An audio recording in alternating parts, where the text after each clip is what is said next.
दोस्तों नमस्कार। अपनी ही सियासत, अपनी ही राजनीतिक जमीन को खत्म करने लगे तो क्या हो सकता है, इसकी कल्पना देश के प्रधानमंत्री नरेंद्र मोदी ने बीते 9 बरस में कभी नहीं की।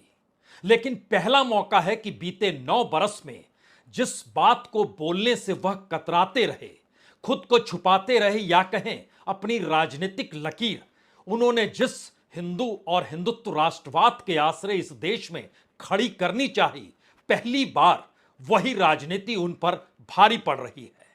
और पहली बार 9 बरस में उन्हें चिंता अल्पसंख्यकों की है, उन्हें चिंता मुसलमानों की है, उन्हें इस बात की चिंता हो चली है कि कांग्रेस कहीं समूची राजनीतिक जमीन ही एक झटके में समेट ना ले।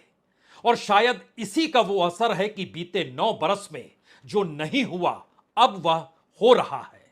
तो क्या 4 राज्य, जो बड़े 4 राज्यों में चुनाव होने हैं, वहां की राजनीतिक हवा को वह भांप चुके हैं, समझने लगे हैं? और शायद इसीलिए पहली बार उन्होंने इस देश के भीतर चुनावी रैली के वक्त ओबीसी का जिक्र नहीं किया, इस देश की अलग अलग जातियों का जिक्र नहीं किया, यह नहीं कहा कि दलितों की कौन सी स्थिति है या आदिवासी किस स्थिति में जीते हैं। और ओबीसी के भीतर कभी यादव माइनस ओबीसी को खोजते थे, कभी जाटव माइनस दलित को वो खोजते थे। लेकिन पहली बार उन्हें यह समझ में आ गया, यह देश गरीबों से पटा पड़ा है और इस देश की हकीकत, इस देश का गरीब आदमी है।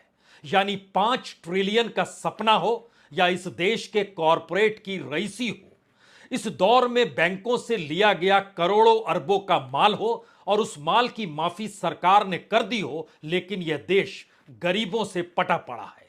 और शायद इसीलिए पहली बार प्रधानमंत्री को गरीब में ही अपनी जाति दिखाई देने लगी। यानी गरीबों की जाति ही और गरीबों की बिरादरी ही सबसे बड़ी होती है। लेकिन उससे आगे एक कदम बढ़ते हुए उन्होंने पहली बार इस बात का भी जिक्र किया कि अगर जिसकी जितनी जनसंख्या है, अगर उसकी उतनी ही भागीदारी राजनीतिक सत्ता में या इस देश के भीतर हो जाएगी तो फिर मुसलमानों के पास बचेगा क्या?